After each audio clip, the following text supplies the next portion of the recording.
Hello and welcome into another episode of Locked On Wolves. Today on the show, the Joker wins another MVP. We'll talk about where Anthony Edwards finished in the voting, which may surprise some. We'll also talk about the Wolves' offense so far in the postseason, talk about the rebounding, really the offense taking what the defense gives them. Compare those numbers through 6 playoff games to what the Wolves did in the regular season offensively. I also want to talk a little about the Wolves' depth advantage over Denver. It's all coming. Welcome in.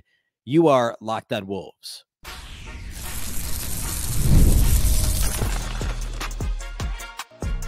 You are Locked On Timberwolves, your daily Minnesota Timberwolves podcast. Part of the Locked On Podcast Network, your team every day. Hello and welcome to the Locked On Wolves podcast, part of the Locked On Podcast Network, your team every day. My name is Ben Beecken. I'm the host of Locked On Wolves. Today's episode is brought to us by our friends at Monopoly Go. Game off. We got to talk more about Monopoly Go. This fast-paced game lets you team up with friends for tournaments to unlock awesome prizes like unique stickers for trading, cool playing pieces, and hilarious emojis for taunting your friends. So download Monopoly Go now, free on Google Play or the App Store. Game on. Happy Thursday, everybody. We are, I don't know, depending on when you're listening to this, somewhere between hopefully 24 and 36 hours of Game 3 at Target Center Friday night. And a lot to get to here today on the show. I want to talk about the MVP voting that came in on Wednesday, and then I want to talk about the Timberwolves offense so far. That's where we'll spend most of our time today, regarding where the offense sits in a lot of different categories, comparing the Wolves shot profile so far. Admittedly, small sample of 6 playoff games, but in the playoffs, I mean, like, you know, they've won 6, and I mean, what do you need to win the title? 16, so 10 more wins to win the title. Like, grand scheme of things, we're talking somewhere between a 16 and 25 game, 26, 28 game, quote unquote, season in the playoffs, right? So compared to the rest of the playoffs, it's a decent sized sample at this point, a round and a half in, right? So we'll talk about the Wolves playoff offense compared to the regular season offense. We'll touch a little bit on depth as well here today on the show. A big thank you, first of all, for making Locked On Wolves your first listen every day. Of course, this show is free and available everywhere. That includes YouTube as well as all of your favorite audio platforms. Wherever you listen to podcasts, you can find Locked On Wolves. You can also watch on the Locked On Sports Minnesota app on both Roku and Amazon Fire TV. And you can follow on X at Locked On T-Wolves and also at my account, which is at Beecken with 2 B's, 2 E's, C-K-E-N. All right, so MVP voting came in on Wednesday, and of course, Nikola Jokic won. That was not a surprise. He did get 79 first place votes. He was on all 99 ballots. He got 79 votes for first place. Luka Doncic got 4 first place votes, so he finished second. Or excuse me, Shai Gilgeous-Alexander got 15 first place votes, so he finished second. Luka Doncic had 4 first place votes. He finished third, and combined he had 86 second and third place votes. Alexander combined had 80 second and third place votes. Somehow, SGA didn't end up on quite every single ballot and was voted 4th on 3 ballots and 5th on 1. I don't understand that. Giannis got a first place vote. He was the only other player with a first place vote. So again, Jokic got 79, SGA had 15, Luka had 4 first place votes, and Giannis got 1. Jalen Brunson was 5th in the voting overall by the way the points work, right? So there's 5 different places. You get 5 points for a first place vote, 4 for a second, 3 for a third, 2 for a fourth, and 1 for a 5th place vote. Brunson was 5th. Tatum was 6th, and the highest vote he got was for 3rd place. 7th in the voting was your Minnesota Timberwolves, Anthony Edwards. He actually got a 2nd place vote this year for MVP. He had 1 3rd place vote. He had 1 4th place vote and 3 5th place votes. So he finished with 18 total points. There were only 9 players total that received votes at all. Behind Ant was Domantas Sabonis, who got a 4th place vote, and Durant, who got a 5th place vote. Ant was, again, 7th and insignificantly behind Tatum. Tatum had 39 5th place votes and appeared on 64 ballots. Ant appeared on only 6 ballots total. 3 5th place votes, 1 4th, 1 3rd, and 1 2nd. So I was expecting him to get a couple of 4th or 5th place votes. I was not expecting him to get a 2nd or a 3rd place vote. Like, if I was voting for MVP, I would not have voted for Ant. And these votes were, by the way, all done before the playoffs, right? So my ballot would have looked actually almost identical to how they finished up. I would have put Jokic first. I would have put SGA second. I probably would have gone Luka third. I see the argument for Giannis, and I totally understand Brunson at 5. Like, that's probably what my ballot looks like. You could argue Tatum over Brunson, certainly because the Celtics were the best team in the NBA, at least in terms of record. You could bump Giannis off, and I wouldn't hate it. You could argue Tatum 4th, Brunson 5th, something like that. All that to say, Ant ranked higher than I would have expected, and it's interesting.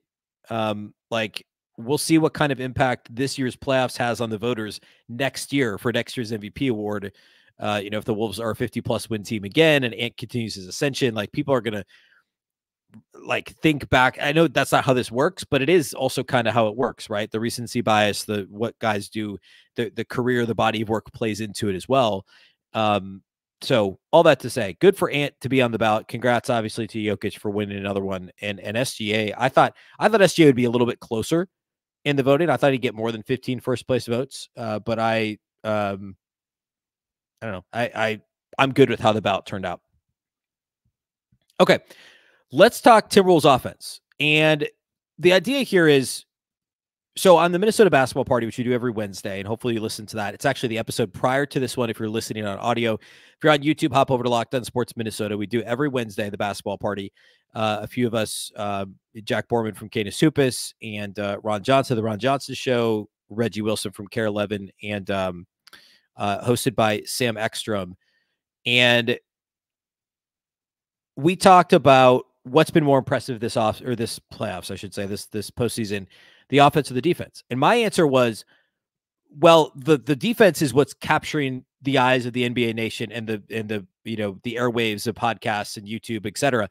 And it should be, because, like, seriously, that game 2 performance is literally one of the best defensive games you will ever see. It is 100%. Holding a modern NBA offense, a good NBA offense, to 80 points is crazy. But the difference, my argument on the show was, the difference between the Wolves' regular season offense and the playoff offense has been greater in terms of production versus the defense. We knew the defense was really good, and obviously it's one thing to do it against bad teams in the regular season and good teams in the regular season. It's another thing to do it against a team that's game planning against you.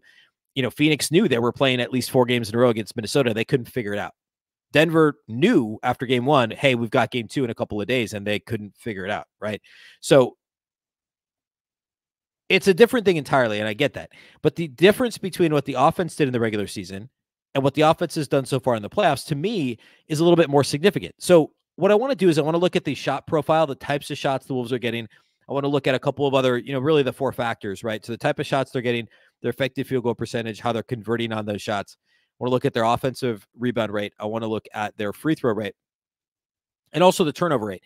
But the shot profile to me is the most interesting thing. And we went back to this quite a bit during the regular season, because the Wolves were largely taking good shots. The turnovers were the biggest factor. And as those turnovers got a little bit better, the offense rose a little bit in terms of the overall ranking in the NBA in terms of efficiency. So I want to talk about the shot profile and some of those other factors here thus far in the postseason, and that's what we'll do here next. Today's episode of Locked On Wolves is brought to us by our friends over at Yahoo Finance. Let's get straight to the point. You want to grow your portfolio to deal with the rising cost of inflation, to pay off your debt or your mortgage, pretty much anything standing in the way of you and financial freedom, right? With Yahoo Finance, you can get access to the news, data, and tools that you need in order to help reach that financial freedom. For more than 25 years, Yahoo Finance has been the brand behind every great investor. Whether you're a seasoned investor or looking for that extra guidance, Yahoo Finance gives you all the tools and data you need in one place. They're the #1 finance destination, producing a holistic look at the financial news cycle, including breaking news, original editorial perspectives, analyst ratings, independent research, customizable charts, and so much more. Securely link your brokerage accounts for a unified view of your wealth, including 401k and other investments. A comprehensive perspective is what sets apart great investors, and it's how Yahoo Finance ensures you have the insight to look at your wealth in its entirety. With a community of over 90 million users each month, their real strength is helping you on your way to financial success. For comprehensive financial news and analysis, visit the brand behind every great investor, yahoofinance.com, the #1 financial destination, yahoofinance.com. That's yahoofinance.com.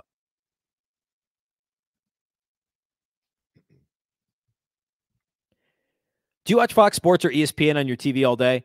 If you do, no doubt you have to turn down the volume because of all the shouting. Instead, make the switch to Locked On Sports Today, a free 24/7 sports streaming channel programmed for you every day to bring you the biggest stories without all the screaming. Locked On Sports Today brings you can't-miss analysis, opinions, and news, streaming 24/7 on YouTube or the free Amazon Fire TV channels app, part of the Locked On Podcast Network, your team every day.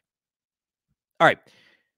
So I set this up talking about the Wolves offense, and let's start with the 4 factors, and then we'll dig into the shot profile. I think that's the most interesting part, but the 4 factors are important. And again, it is effective field goal percentage, turnover rate, offensive rebound rate, and free throw rate. In the regular season, the Timberwolves ranked in terms of overall offensive efficiency, according to Cleaning the Glass, which takes out garbage time, it takes out heaves at the end of quarters. The Wolves were 16th in offensive rating, according to Cleaning the Glass. Their effective field goal percentage was 10th. All season, it was pretty much in the top 10. They were a good shooting team. Remember, they finished first in three-point percentage league-wide. They were also 8th in free throw rate, which is another number that improved over the course of the season. I believe Ant got better at drawing fouls. I also believe he got more calls as the season went on. And the Timberwolves just did a better job at getting into the bonus offensively as the year wore on, because early in the season, that wasn't all that great of a number. Offensive rebound rate plummeted. I shouldn't say plummeted. It headed in the wrong direction over the course of the season. They finished 21st, and they finished 23rd in turnover rate. But that was the biggest problem, and that actually did improve a little bit. Part of it was actually post Karl-Anthony Towns' knee injury, their turnover rate went down a little bit because Cat was off the floor. You weren't getting those offensive fouls, and I looked into this at one point. I think it was early April. We talked about this on the pod.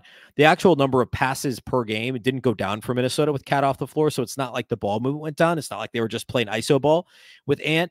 But the difficulty of passes that Cat makes, and so far in the playoffs, that hasn't really been an issue. But I believe that helped the turnover rate a little bit at the time. Now, in the playoffs so far, the Timberwolves had the number 1 offense in the playoffs. Well, this is before, number 1 offense in the playoffs up until the Pacers played again. The Pacers now actually have the number 1 offense in the playoffs in terms of offensive rating, but that's because them and the Knicks are just playing a track meet right now. So headed into play on Wednesday, the Timberwolves had the number 1 offense in the playoffs. Currently, it's number 2. They are number 4 in effective field goal percentage. Remember, they finished the season 10th. Their effective field goal percentage is 56.2%. By the way, though, in the season, they shot 56.4%. So it ranks higher among playoff teams, but the percentage is actually a little bit lower because offense is down in the playoffs compared to the regular season for a couple of reasons. One, obviously, the amount of contact that's being allowed, less free throws being shot overall because of the officiating change in the league in the season, and also the playoffs slowed down in general, so there's less possessions and less scoring overall. The offensive rebound rate is the biggest thing that's changed. In the regular season, the Wolves had an offensive rebound rate of just 25.6%. In the playoffs, it's 32.7%. So it's improved by by over 7 points, and it's 3rd among playoff teams. Their free throw rate, which was good in the regular season, actually went up as well. They drew 21.1 free throw attempts per 100 shots during the regular season. That number has gone up to 23.6 in the postseason, and it's 5th among playoff teams so far. So offensive rebound rate has been the biggest thing. Free throw rate's gone up a little. Turnover rate has gone down ever so slightly. It was 14.5% in the regular season. It's 14.3%. And it ranks 15th among 20 playoff teams. So that continues to be the Timberwolves' hang up offensively is turnover rate. So that's something to keep an eye on. As they play, the Nuggets are a better defensive team overall than Phoenix. I thought actually the Nuggets have done an okay job against the Wolves defensively. It's the fast break stuff and the defense into offense for Minnesota, and it's the Wolves defense that's been driving this series overall. So the turnover rate is something to keep an eye on for sure. In terms of shot profile, this was actually really surprising to me because the eye test had told me, remember game 1, and I talked about this at the end of the show on Wednesday, and obviously talked about it on Monday's show. In game 1, the Timberwolves actually made less threes. They took and made less threes, and they took and made less free throws than Denver did. But they won by 7 because they made a lot more 2-point shots. Now, part of that was paint dominance Of course, Rudy played in game one, but also mid-range jump shooting. The Wolves were really good for the mid-range in game one. That was the Ant 43-point game, hit a bunch of MJ, Kobe turnaround jumpers, just cooked the Nuggets in the mid-range. But overall for the playoffs, if you take the body of work, the 6 games in their totality, the 4 against Phoenix and the 2 against Denver, the Timberwolves are actually shooting the exact same percentage of threes as they did in the regular season. And they're not shooting any more mid-range jumpers than they were during the regular season. This was really genuinely surprising to me. So let's look at it this way. So let me rewind slightly. So the Wolves' location effective field goal percentage, which I think this can maybe get overstated a little bit. I'll explain why in a second. But what that is according to Cleaning the Glass, if the team shot the league average field goal percentage from each location, what would their effective field goal percentage be? So basically, if they're shooting league average from 3, league average from 2, league average from free throw line, like what does that do to their location effective field goal percentage?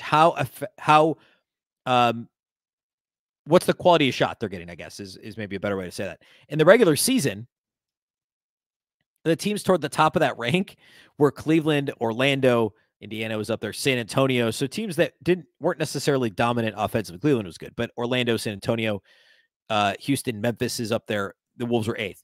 In the playoffs so far, though, the Timberwolves are number 1. 54.2% location effective field goal percentage. And then the actual effective field goal percentage, as we said, is 4th in the playoffs so far, 56.2%, which is actually a shade below, 0.2% lower than what they shot in the regular season in terms of effective field goal percentage. They are getting the most attempts at the rim of any team in the playoffs. The Timberwolves are. And when I say playoffs, this includes 20 teams. So it includes playing teams that played 1 game, like in Atlanta, or 2 games like Sacramento. So take that for what it's worth. But still number 1 in terms of rim frequency for Minnesota so far in the playoffs. During the regular season, the Timberwolves were 11th, and they attempted about 4% less of their shots at the rim. Overall mid-range shots, this really genuinely surprised me. Believe it or not, in the playoffs so far, the Timberwolves are attempting the lowest percent of shots from the mid-range of any team in the playoffs. And I know that in the regular season, they didn't attempt a ton of mid-range shots. They were, well, actually, they ended up all mid. They ended up 17th in total mid-range shots, but they were 26th in long mid-range, right? Because Chris Finch hates it. He hates mid-range shots. They've got some guys like Naz Reid who literally will never shoot a mid-range jumper. You will never see him shoot a mid-range jumper. I've seen him shoot a couple of longer floaters lately, which like he's testing the limits of that range on the floater. But in the playoffs, especially because of what Ant has done and the shots that are getting a lot of play on the highlight shows, I expected this to be a higher number. The Timberwolves are dead last in long mid-range attempts. Less than 8% of their shots in the playoffs are coming from long mid-range, which is outside of 14 feet inside the arc. And they're dead last in total mid-range frequency. Just 26.5% of their shots coming from the mid-range. In the regular season, it was 30.8%. So they've cut their mid-range attempts by almost 4% across 6 playoff games. That was genuinely shocking to me. Even more shocking, their three-point rate so far in the playoffs is the exact same as it was in the regular season. They're attempting 35% of their field goal attempts from outside the arc. In the regular season, they attempted 35% of their field goal attempts from outside the arc. The exact same. I expected these numbers to be a little bit more different, but instead, the profile's similar. It's just the defense has ramped it up so well. They're playing at a little bit of a faster pace, and that's worked out. And they've just made a few more shots, even though that effective field goal percentage overall is a little bit lower. Remember, offense has been suppressed a little bit. And if you want to talk accuracy, which obviously matters as well, the Wolves, as we said, are right around where they finished the regular season in terms of overall effective field goal percentage. Their rim percentage is down just a little bit. They are shooting the ball better from the mid-range, which is maybe what kind of underscores the whole thing, right? So I talk about how it feels like they're shooting more mid-range. They aren't, but they're making those mid-range jumpers. Right now, they're shooting 47% on mid-range jumpers. During the regular season, they were under 42%. They were 41.8%. So they are, 5.3% better on mid-range jumpers. On long mid-range jumpers, they are 10% better on long mid-range jumpers. Now, again, that's less than 10% of their shot attempts. In fact, I've got it right here. They're 20 of 41 on mid-range jumpers so far this playoffs. So they're shooting. I mean, and I mentioned this at the end of the show on Thursday or Wednesday, excuse me. There's a little bit of variance there that I'm a little bit concerned about. Again, less than 10% of their shots so far in the playoffs, but they're shooting 10% better on those shots than they did in the regular season. So could there be some regression to the mean there? Or is Ant just that much better of a long mid-range jump shooter than he was earlier this year? I mean, Mike Conley made a step back mid-range jumper toward the end of that game against Denver in game 2. So it's a small thing, but if the rest of the game ends up closer and you get a little bit of regression to the mean there, that's something to keep an eye on. Again, if the defense keeps playing as they are, that specifically doesn't necessarily matter. In terms of three-point percentage, we know they were the best three-point shooting team in the NBA this season. They were just a shade under 40% on three-point shooting as a team, and they are just a little over 38% so far in the playoffs, which is the 4th best mark of any playoff team in terms of three-point shooting percentage. All right. I'm going to put a bow on this. I'm going to summarize all this here in just a second. And then I want to talk a little bit about depth, and that being another reason why I have confidence in the Timberwolves closing this series out. That's how we'll close the show out here today. Today's episode of Locked On Wolves is brought to us by our title sponsors over at Monopoly Go. All right, game off. We got to pause here to talk more about Monopoly Go. I know what you're saying. It's a whistle. It's a tech. You already talked about that. A tech like Michael Balloon didn't get the other night. But there's so much good stuff in this game. In Monopoly Go, you can team up with friends for timed tournaments where you work together to build up each other's boards. The more you win together, the more awesome prizes you unlock, and there's so much to get. Unique stickers you can trade with friends to complete albums for big prizes, cool new playing pieces to travel the boards with, hilarious emojis for taunting friends when you smash their buildings or heist their vaults. Plus, Monopoly Go feels new and exciting every day with constantly changing tournaments and challenges. A ton include their own unique mini games like Digging for Treasure or Robot Pachinko Machine. And there's always new timed events that help you win big, like massive multipliers for everything you win or rent frenzies. There's always something fun to discover in Monopoly Go. So get off the bench and go download it now free on Google Play or the App Store. Game on.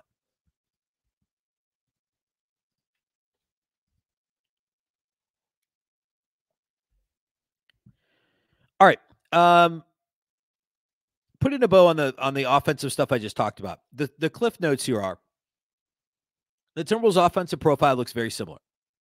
The offensive rebounding is probably the biggest thing. And I talked extensively after the Phoenix series about Jaden McDaniels corner crashing, basically, I think almost tripling his offensive rebound per game output in that series because they knew they could do it, and they knew that would be a big part of that series. Now, it was important, obviously, but they ended up sweeping Phoenix, and the stuff on the margins mattered less. But that was a really smart schematic thing the Wolves did, is like, let's send these guys crashing from the corners.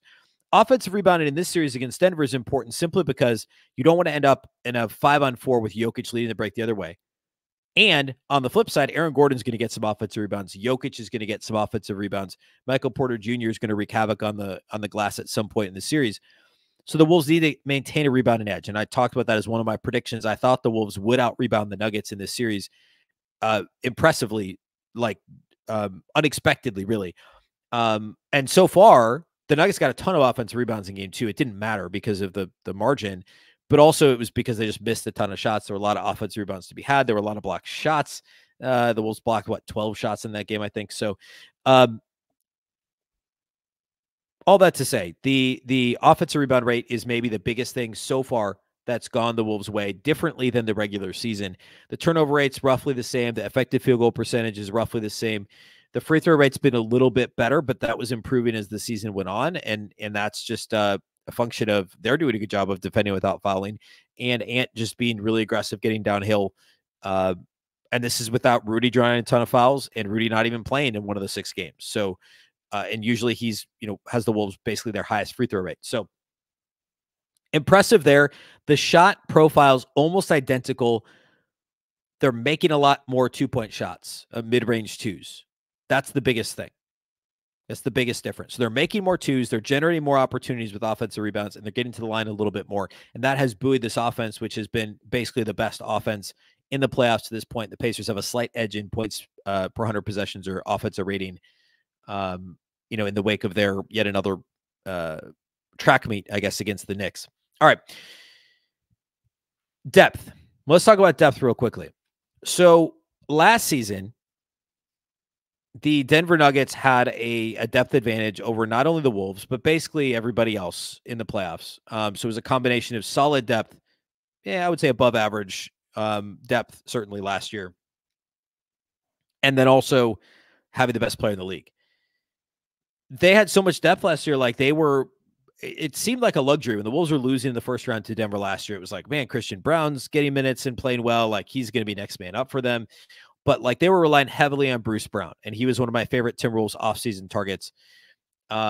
They relied, I would say, fairly heavily on Jeff Green last season, even though he's always been, in my mind, I know he's a bit of a Swiss Army knife, but I've never been a huge Jeff Green fan. But I mean, Bruce Brown's fantastic. Both of them are gone this year.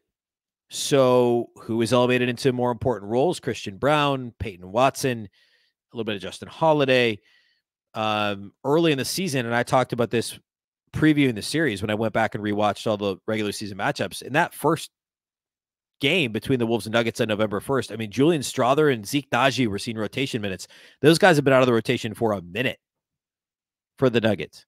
Now, I mean, everybody shortens their rotation. Everybody shortens their bench to the playoffs, right? Like that's what coaches do. But the Nuggets, they don't want to play these guys.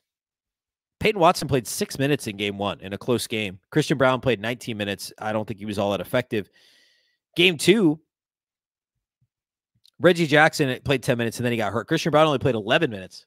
Peyton Watson only played 6 minutes pre-garbage time. So, and part of that was out of desperation. The Nuggets were just like, hey, we don't have anybody. Like, we're not, I should say, I said that backwards. The reason those minutes were shorter was because they were playing their starters heavier minutes out of desperation to try and get back into the game. And it obviously didn't work out. On the flip side, the Timberwolves in game one, they gave 23 minutes to Naz Reid, 23 minutes to Nickeil Alexander-Walker, 12 minutes to Kyle Anderson, which was a short night for him. And then 3 minutes to Monte Morris. So they played 9 guys in the rotation. They had 2 bench guys that played north of 20 minutes. Denver didn't have one play north of 20 minutes. Game two, the Timberwolves didn't have Rudy. They still played 8 guys. Monte Morris only played 5 rotation minutes. He played 8 rotation minutes, and then he sprained his finger and didn't play in garbage time at all. But that meant the Wolves had 7 guys that all played at least 26 minutes in this game. Part of that was out of necessity. McDaniels was in foul trouble, but McDaniels and Kyle Anderson each played 26 minutes. Naz played 29 off the bench. Nickeil Alexander-Walker played 30 minutes and was the 4th highest minutes getter on the Wolves team. The bench advantage, the depth advantage for Minnesota, and that's one of those things where we talk about that mattering more in the regular season, and it does over the course of an 82-game schedule. But over the course of a long series, and even in these moments when it's like you can steal minutes for Cat to be on the bench, for Conley to be on the bench. I mean, Mike Conley only had to play 32 minutes in the game 2 blowout win. He only played 31 minutes in game 1. And you don't want Mike Conley to have to play too much more than that. And it's not like they're playing Monte Morris the other 16, 17 minutes. They're using Nickeil Alexander-Walker and Ant in the backcourt together, sharing ball handling duties, using Kyle Anderson to initiate offense. It's such a, the way that Tim Connolly built this roster and the way that Chris Finch and the coaching staff has deployed it is so smart. And it's funny. I've heard, national podcasts talk about the Wolves as a young team. And I've heard them talk about, like, I think it was Bill Simmons was talking about how, the bench isn't young. These guys have experience. It's not like they have a, second year Christian Brown and Peyton Watson running around. And it's funny. Both are true, right? Because their superstar, Anthony Edwards, is young. He's 22. Jaden McDaniels is effectively the same age, and he's their star perimeter defender, right? But the rest of the starting lineup, Cat's in his prime. Conley and Gobert are past their prime. Kyle Anderson is toward the end of his prime. And then your other guys, are now in year 6 for Naz and year 6-ish for Nickeil Alexander-Walker, 5 or maybe 5. So you're talking about really kind of the perfect blend. A couple of very young guys, a couple older guys, and a bunch of guys in the middle. They're not an old roster. They're not a young roster. They're somewhere in the middle. It's just that the superstar is so young. But the depth on this team, and to not have to rely on young inexperience, which is the key, guys off the bench, like a Christian Brown or a Zeke Naji who's not in the rotation anyway, or a Justin Holiday, Peyton Watson, etc. Not that Justin Holiday's young, because he's not, but how do I want to say this? A guy who shouldn't be in a playoff rotation, right? Like Justin Holiday is probably actually maybe your best option to guard Anthony Edwards anyway, but that's not a good thing, right? The Timberwolves Tim Conley built this roster with depth, and Nickeil Alexander-Walker is going to be back next year because of that fantastic contract. And we'll unpack all this stuff obviously in the offseason. But like, you've still got Jalen Clark, who didn't play at all. He was one of the best defenders in recent college history, one of the best guard defenders, like legitimately. We'll talk more about him in the offseason. You've got guys like Josh Minott, Leonard Miller, who are waiting to be the next man up. We don't know how this roster will shake out. Kyle Anderson is going to be a free agent. The Wolves are going to have to do some of this, what the Nuggets are doing, but I don't think there's going to be multiple rotation spots going to inexperienced guys. Maybe one, not multiple, because Tim Connolly built this roster in a really intelligent way. All right. We'll do a final Game 3 preview on Friday. I'll talk about my keys to that game, what I would expect adjustment-wise for both teams, and then I'll predict Friday, Sunday, and if we go to a game, what would be 5, and I think Tuesday back in Denver, if I'm not mistaken, maybe Wednesday, but I think it's Tuesday. So lots to get to on Friday's show. We'll do that. Then a big thank you to making Locked On Wolves your first listen every day. Of course, this show is free and available everywhere. That includes YouTube as well as all of your favorite audio platforms. Wherever you listen to podcasts, you can find Locked On Wolves. You can also watch this show on the Locked On Sports Minnesota app on both Roku and Amazon Fire TV. And you can follow on X at Locked On T-Wolves and also at Beecken with 2 B's, 2 E's, CKEN. A big thank you for making Locked On Wolves your first listen. Of course, this show is part of the Locked On Podcast Network. Remember, the Locked On Network is your local experts on all the biggest stories. Once again, I'm Ben Beecken. This is the Locked On Wolves podcast, and we'll catch you next time.